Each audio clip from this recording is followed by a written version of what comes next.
everyone, I'm Cassidy Jensen, a licensed professional counselor.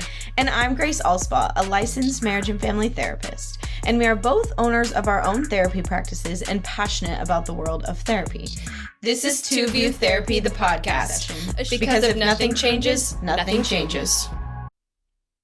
Hi. Hello. We changed it up yet again.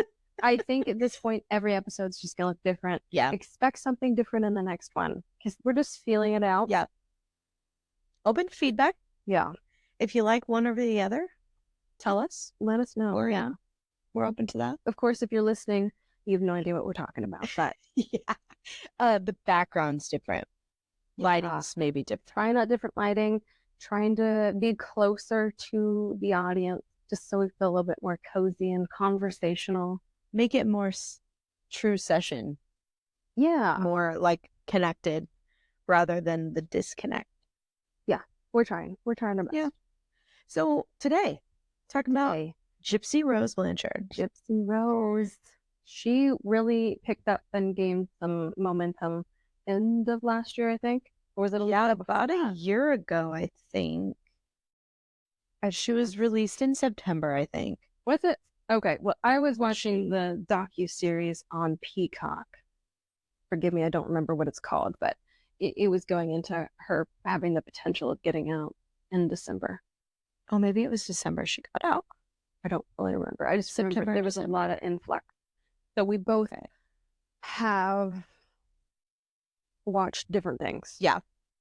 So we're going to just unpack what we watched. And I didn't finish the doc. I think I had like one episode left. Oh, that's all right. We just ran out of time. So Grace is leaving on Thursday. So we are just trying to... We're getting all of it recorded. Trying to cram as much as possible. Yeah. So it's been a little stressful. It's been a little overwhelming. Yeah. Of course, when we haven't figured out a system quite yet. Yeah. And keep having to ad-lib and try something else. We're learning. Yeah. Yes. We're going to take the month while I'm gone to trial and error and figure it out. I just noticed this. All right, people, if you're watching, ignore the outlet. We try to cover it. We've covered it with the sign. We tried to cover it with a tree, and I just noticed. Just ignore it. That unsightliness. I'll just keep my head like this. Okay, so if you're listening and you don't know who... the internet again. Do I need to start that over? Nope, we're good. If you're listening, don't know who Gypsy Rose Blanchard is. She was released from prison about a year ago, somewhere, maybe a little under a year ago. She grew up in a household where her mother had Munchausen's by proxy, which is now known as factitious disorder imposed on another. I like Munchausen's better. I know, it just rolls off the tongue. I think people know what it is more than fictitious disorder, which I get fictitious disorder, but I don't know. Yeah. So I'll give you just a little snippet of like Munchausen's by proxy, what that is. It's a mental illness in which a person acts as if an individual he or she is caring for has a physical or mental illness when the person isn't really sick. Okay. So we're making up illnesses. Yes. We enjoy the attention it brings. If they have an illness, if they have something wrong. Well, then you have someone to care for. Yeah. Like, ooh, you're needed. Yes. Mm-hmm. Yes. Because as kids age, they don't need you as much and they gain independence naturally. That should be part of the process. Ooh, I should have done some research on this. I'm curious what is the catalyst for Munchausen's. I'm just going to call it that fictitious disorder. I'm just going to call it Munchausen by proxy. I'd be curious if it's that need to be needed and recognizing. I did some research about it because I was curious. Good for you. Watched a lot about Gypsy Rose and her mom and their specific situation. My mom and I are always intrigued if something comes out about her. We're like, let's watch it. But I didn't see anything about like what causes that.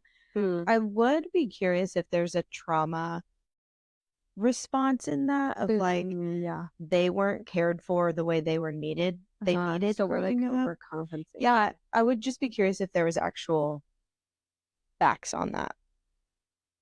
I do. Perhaps if I have enough foresight, I will put some information in the show notes. Yeah. Future Cassidy, please do that. Note to future self. Yes. Get her done. I was gonna see if I could find it.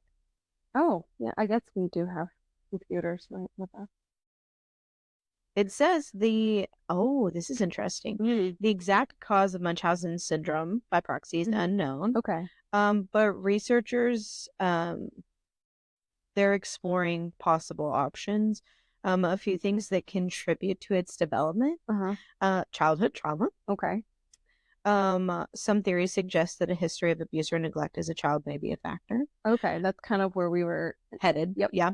Early loss. The loss of a parent early in life may be a factor. That would make sense to me. Okay. Of like your caregiver's not there anymore. So again, you're really needing Yeah. filling a void with overcompensation.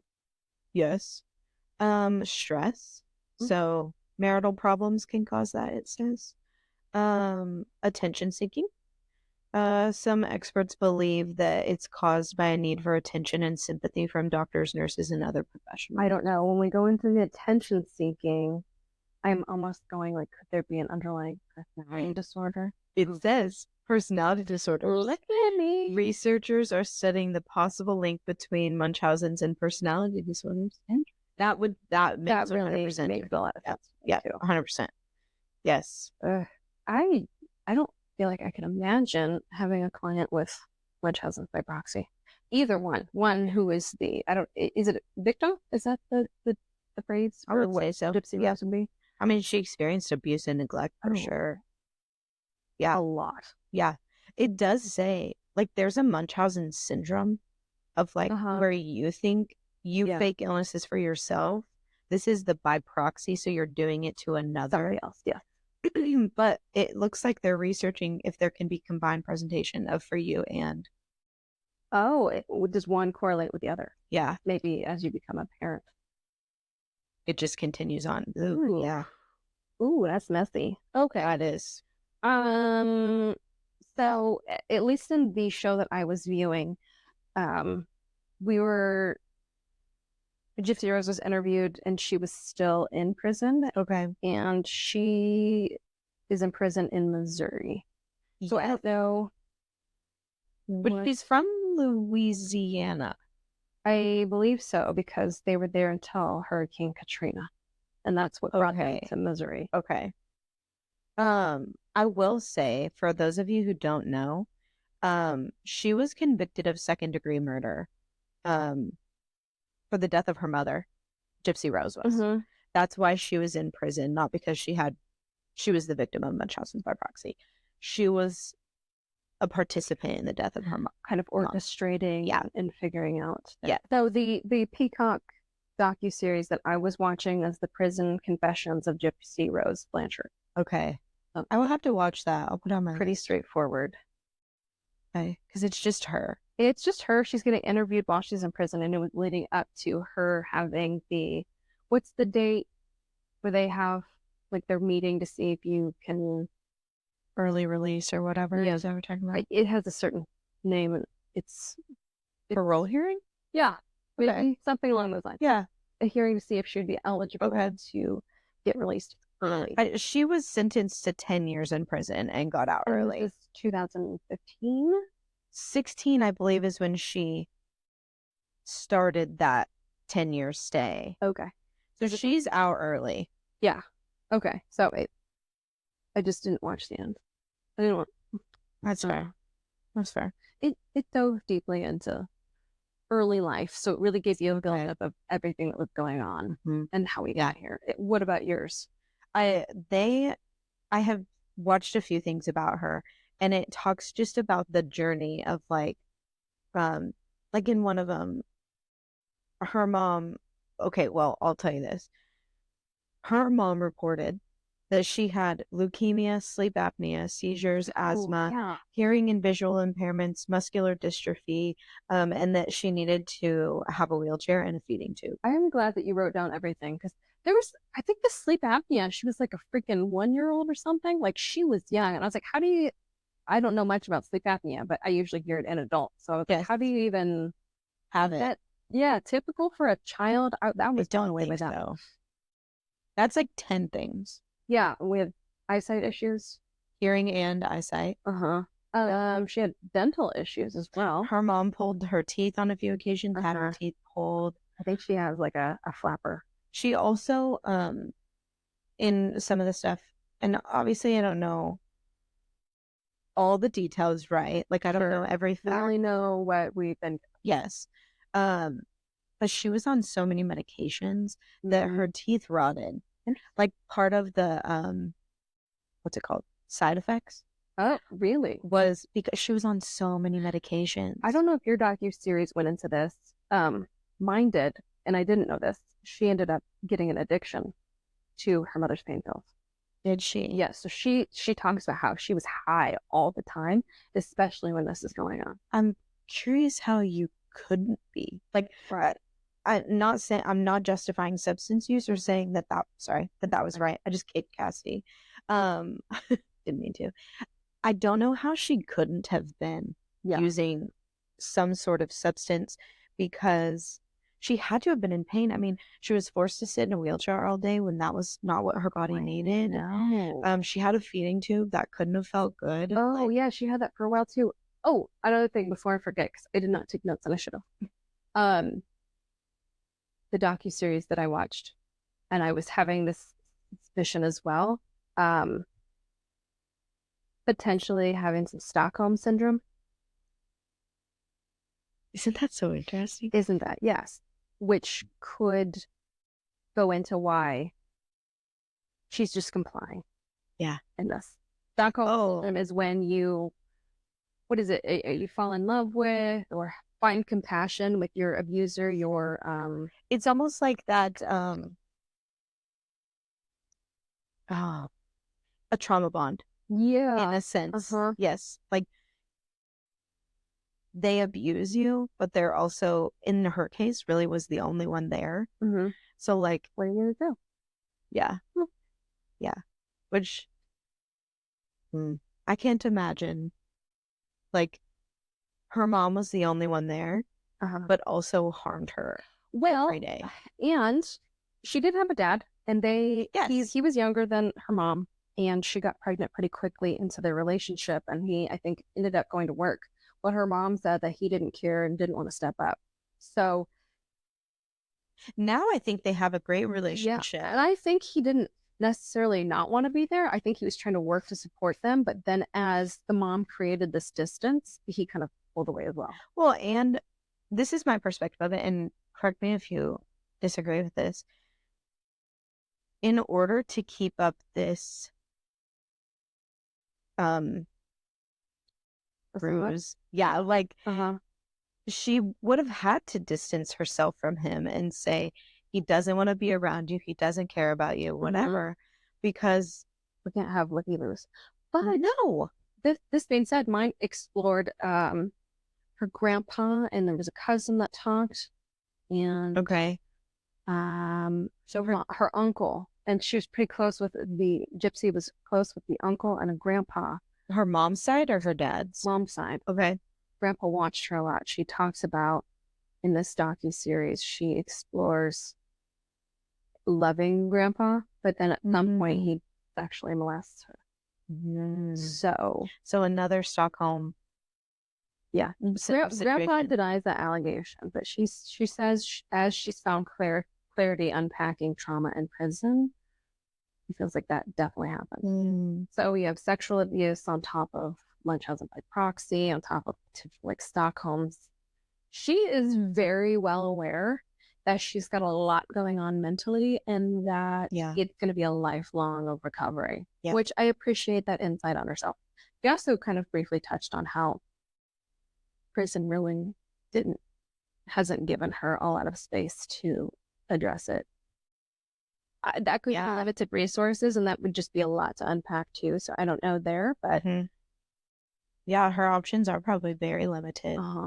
Of just the prison system in general doesn't have a lot to offer. No, and I think they're trying.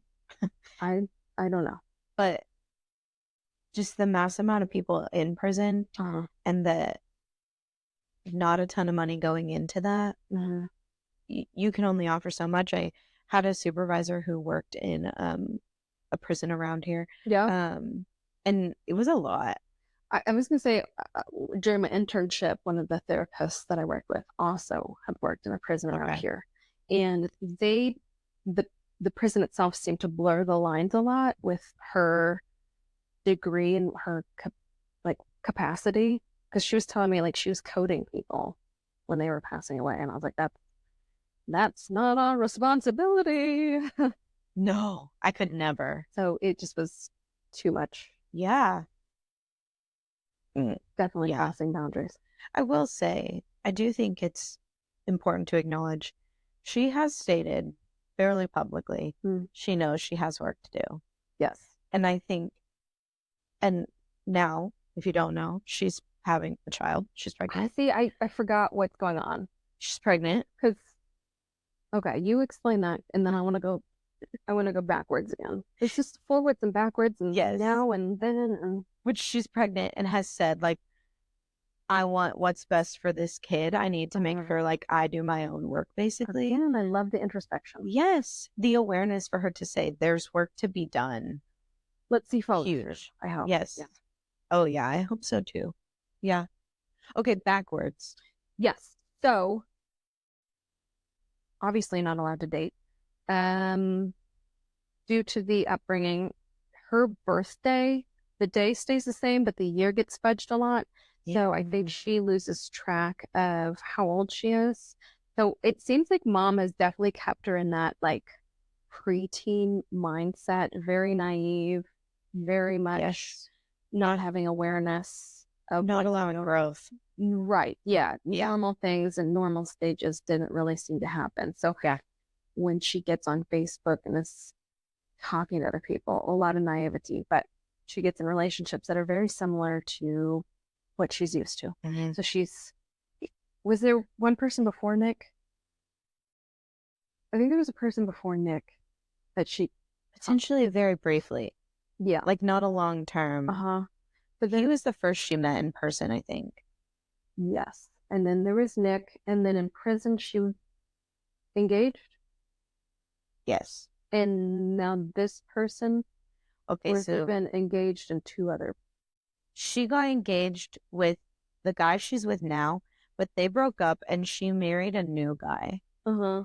And that when she got out of prison was married to him. And she divorced him, didn't she? Yes. Okay. And is now back with the guy she was engaged to. Okay. Does that make sense? Yes. I thought there was 3 total engagements. There is 3 engagements, but 3 different guys, but it sounds like 2 guys, one engaged twice and then married. No, I think there were 3 different guys' engagements. Oh, gosh. Maybe she's been engaged 4 times. 3 guys. Okay. Messy. I don't know. Yeah. Which I think she's also aware since she missed out. She's almost going into like adult relationships like she probably would teenage. Cognitively. Yeah, where it would be very messy and ups and downs and just sloppy. How old is she? Do you know? Oh, she's older than us. I want to say she's 33. I want to say she was born in 90. I can be wrong. She's 33, 91. Okay, 91. Yeah. Yeah. She's 4'11". Oh, she's petite. She's short. Dude, I wonder if her growth got stunted due to everything. Oh, it had to have. Yeah. It had to have. I think it's interesting, though, you talk about the engagements. I think I sent it to you, where it was like, Freud would love this. And her husband looks so much like her mom. And her boyfriend that she's having the baby with looks like her dad. Oh. It's really interesting. That is interesting. Like, they look a lot alike. Mm-hmm. The 4 of them. Well, what I found interesting, so in the docuseries, she says, like, oh, I'm engaged. But her dad and stepmom had anticipated or were expecting her to come to their house, so they created a room and everything. Yeah. They felt like she just needed to probably figure out who she was. Yep. Who she is. Yep. What is her identity? Because she hasn't really had to be self-reliant or figure out adulthood. No. But then she says she's engaged, and I think she immediately jumps into that. So, Well, they get married while she's in prison. okay, so she immediately, as she leaves, she's in a relationship. I wonder if she would even be able to handle living on her own. Probably not. I would say no. Super codependent, unfortunately. How could you not be? Yeah. Like, even thinking about, she's never been alone because she went from her mom's house after her mom's death. She went with Nick, and they, whatever. I think he lived with his parent, or at least his mom.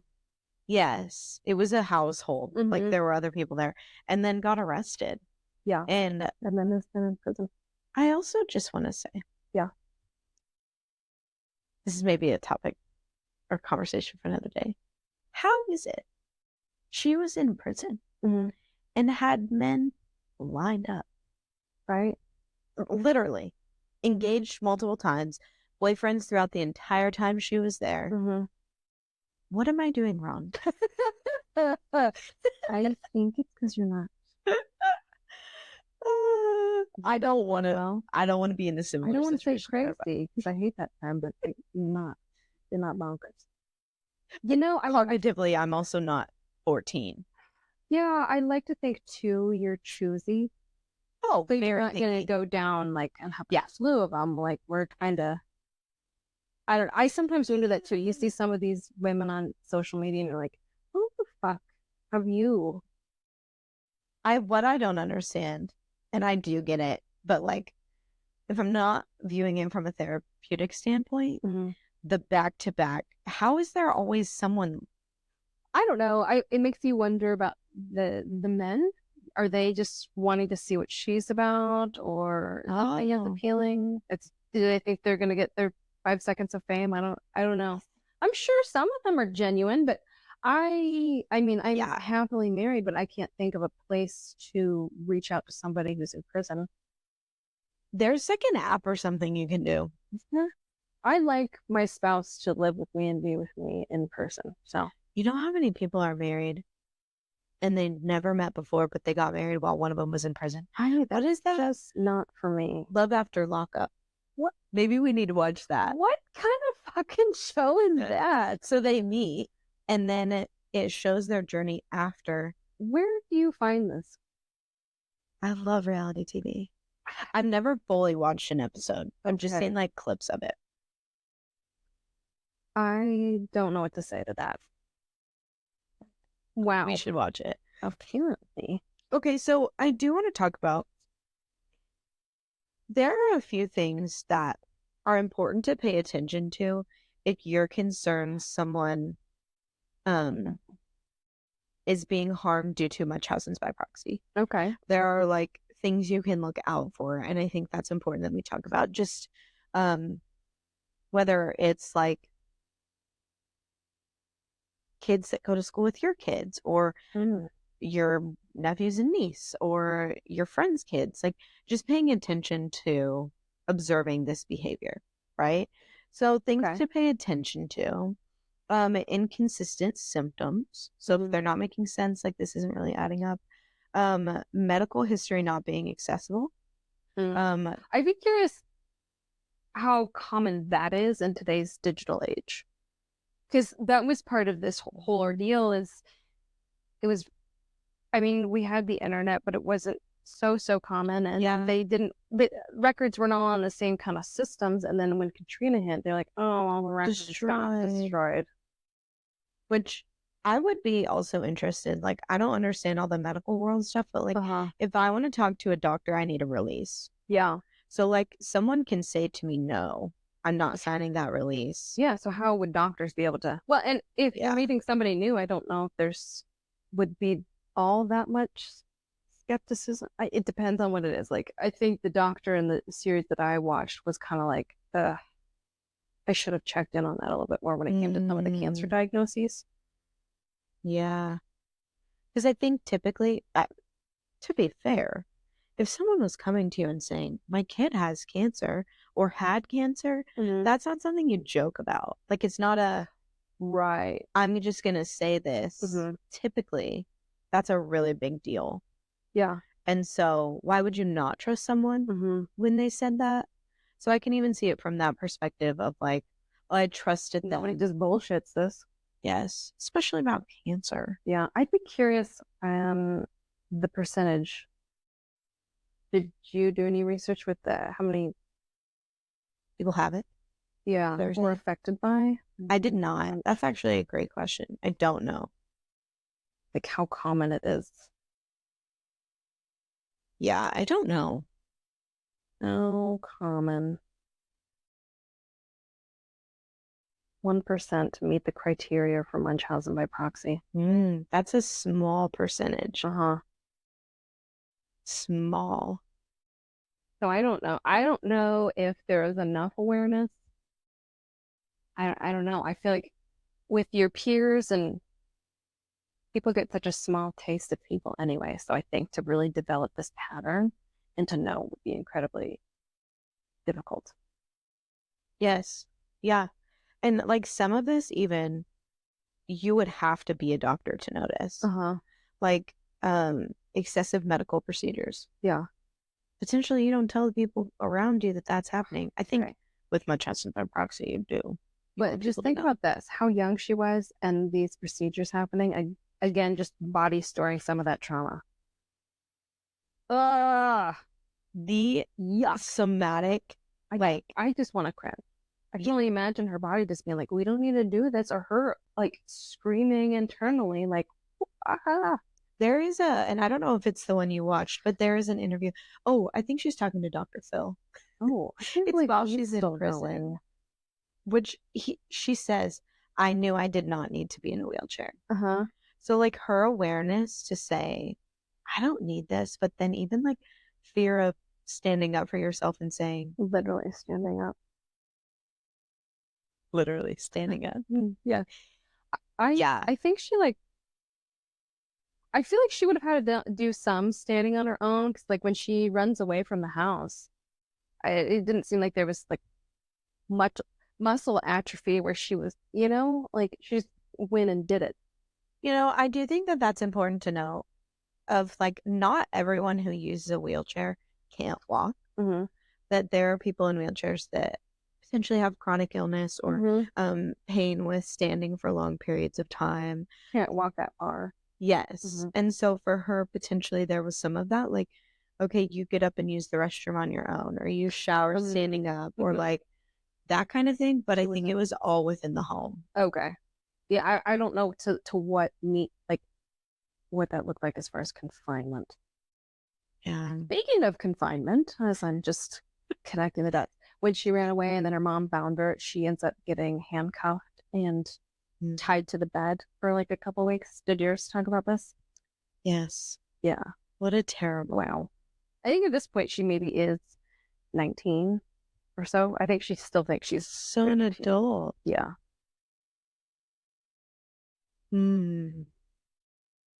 I do think just the body, like what her body has gone through of getting teeth pulled, being handcuffed to a bed. Well, you can see, like, as she's trying to gain independence, mom is really trying to shut that down, and it becomes more aggressive and physical. At least from what I... Yeah. Well, she's also very little. Gypsy Rose. I mean, 4'11". I don't know how calm mom was. I don't know. She's interesting. Really she's unique. Her name's Dee Dee, but it's actually Claudine. It doesn't say how tall she was. She was 48 when she died. Okay. It literally says on here, cause of death, murder. Yeah, that's true. That is true. Wow, yeah, it's so interesting. And like, here's a picture of them together. Oh, can you see it? No, nobody can see that. Oh, dang. Oh, no. Okay. It's just so unique of like, in a lot of ways, I think the medications and stuff she put her through physically and even just emotionally, it makes her look very sickly and just childlike. Well, I can imagine, the body just being like, ugh.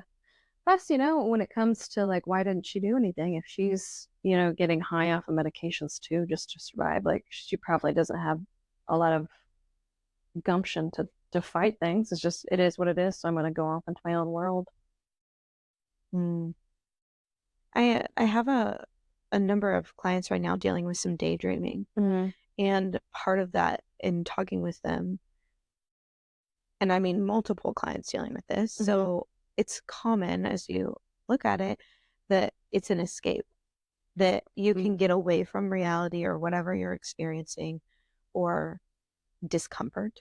Yeah. And I can imagine she probably had to do something. Oh, I'm sure. Daydreaming, listening to music, something to just like disconnect from the reality that she was living in. Oh, it's so, like, this is one of the very public, it's probably one of the only public Munchausen's by proxy situations. I mean, it was that's so what big. pops up when I think about it. Yes. Which, like, they got a house built for them because of.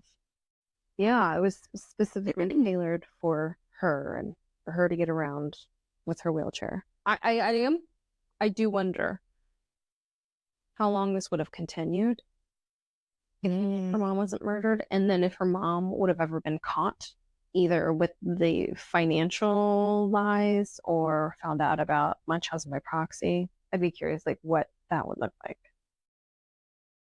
Which, near the end, was there a doctor who was kind of figuring it out? I think it was the one in my docuseries where he was pressing a little bit more or like questioning things. Because I think some of her blood work and things came back and it was like, well, there's really nothing wrong. But, typically if a doctor would question her, this one questioned Gypsy Rose and then would confront mom about it. But then that's when she would jump ship to a different doctor. Gosh. I totally get, like, especially in our world of not releasing information without consent, signed a release of information. Yeah. There are times, and I think probably in this situation, where someone needed to break confidentiality and report she was being abused in multiple ways. And so I understand maybe don't have all the pieces and like can't quite figure it out and maybe don't know if the abuse is happening or if she is really sick.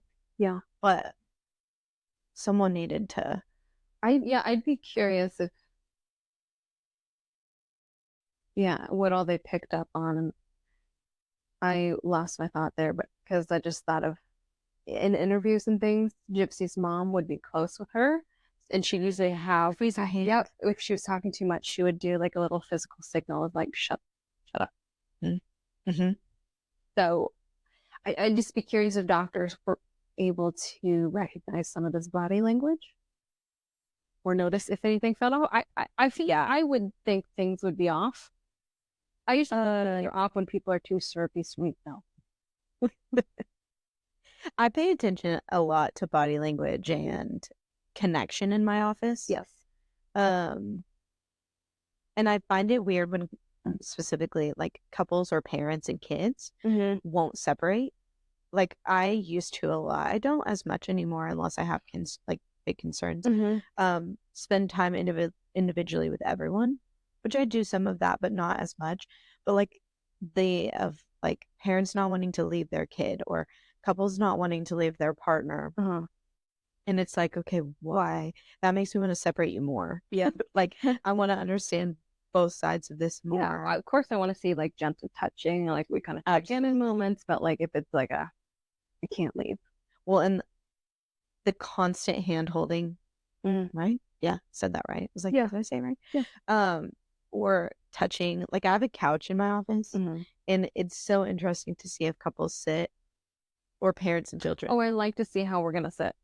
Yes. Are we gonna be like facing each other or like back turned a little? Yeah. And do we get closer or do we like put grabbing the whole time, sitting on top of each other, basically? Yep.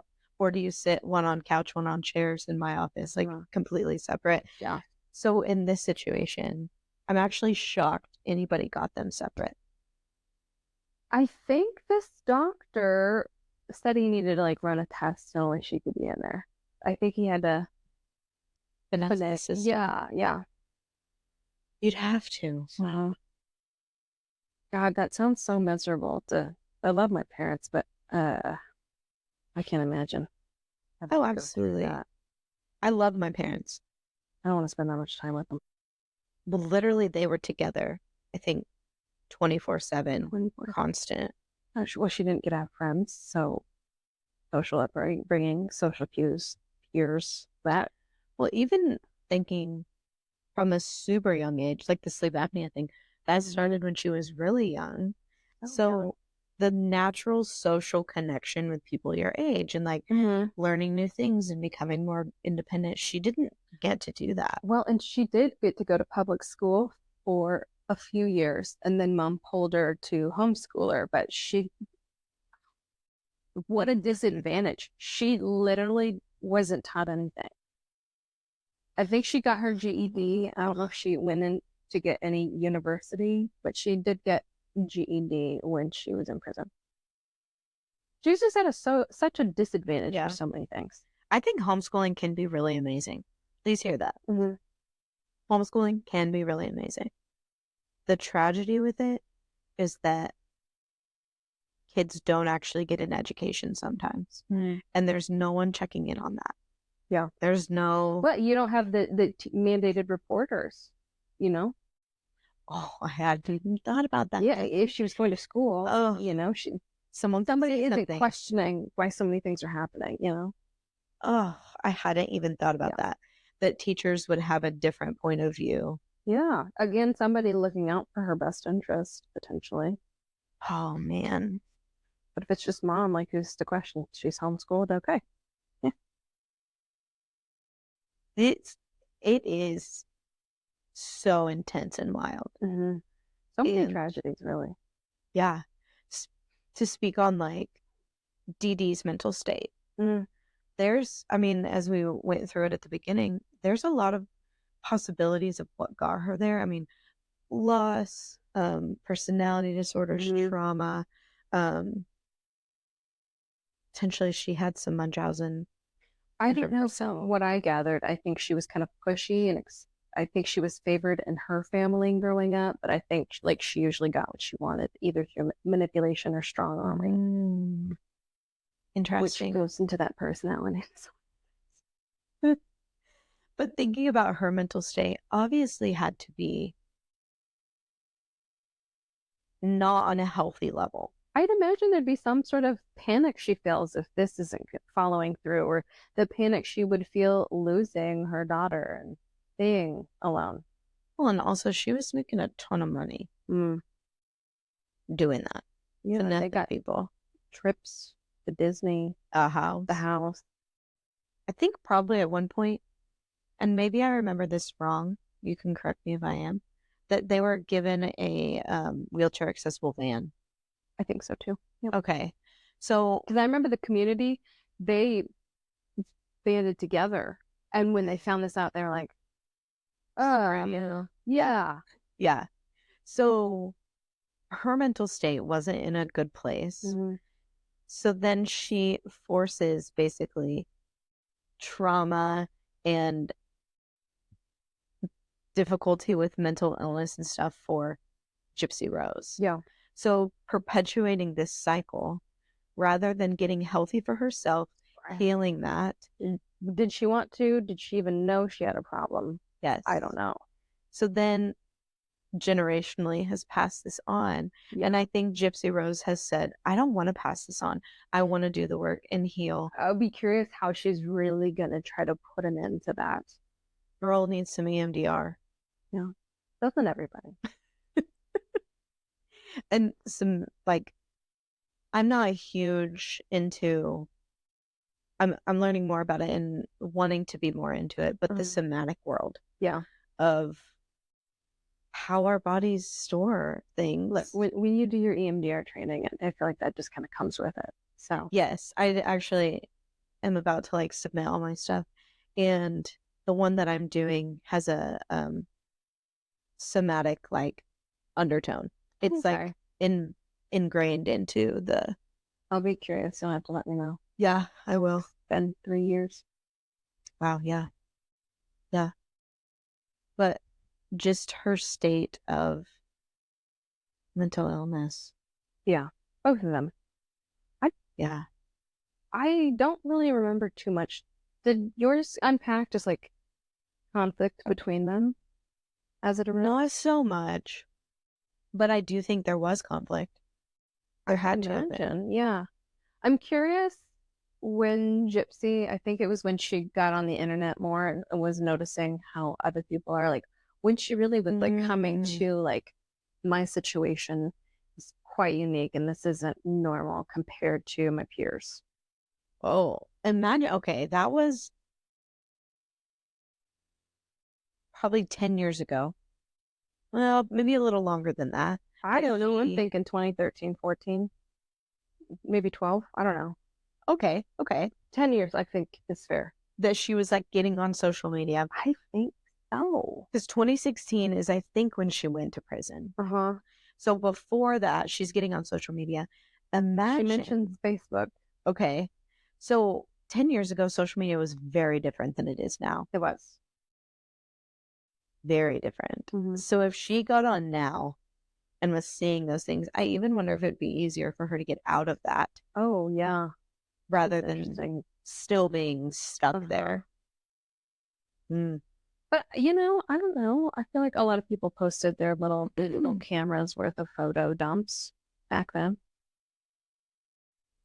That's out my weekend. Yeah. See what I've been up to. Yeah. She had to do several fake profiles because her mom would find it. And at one point, after she left, she got caught because she accidentally forgot her phone, and then her mom started calling around. And that's how she was found with the first guy. And then mom broke the laptop. At this point, was she 18? I don't remember. I want to say maybe very close, but I got a little lost on like I was this old, but I was this old as she was going through everything, I need to go watch that. That's interesting. I do think. And she confronted her mom, like, aren't I supposed to be this old? And mom said, oh, that document was incorrect. I have the right one here that she forged. Yes. I can't imagine like feeling like, I think I'm 19, but mom's saying I'm 15. The confusion. Gosh. Yeah. Yes. She had to have just been so mixed around. Just all like time. And then her. at being high off of pills. Discombobulated. Dysregulated. Numbed out. Yeah. That's Confused. honestly really, really amazing where she's at now. Mm-hmm. That like she's out of prison. She's having a baby. She's, I think, trying to get it together. I saw an interview where she said, I just want to work like a regular 9-to-5 job, just like normal. Mm-hmm. Well, she hasn't got to be normal, so I'm sure she can't wait. Honestly, like she hasn't done things like go to high school, go to prom, participate in a sport or an extracurricular Go buy activity. groceries. Anything. Learn how to drive. Oh, yeah, I'm sure she didn't get to do that. Gosh. Yeah, so many just like little milestones. She's working towards creating change. She's really pushing herself to find growth.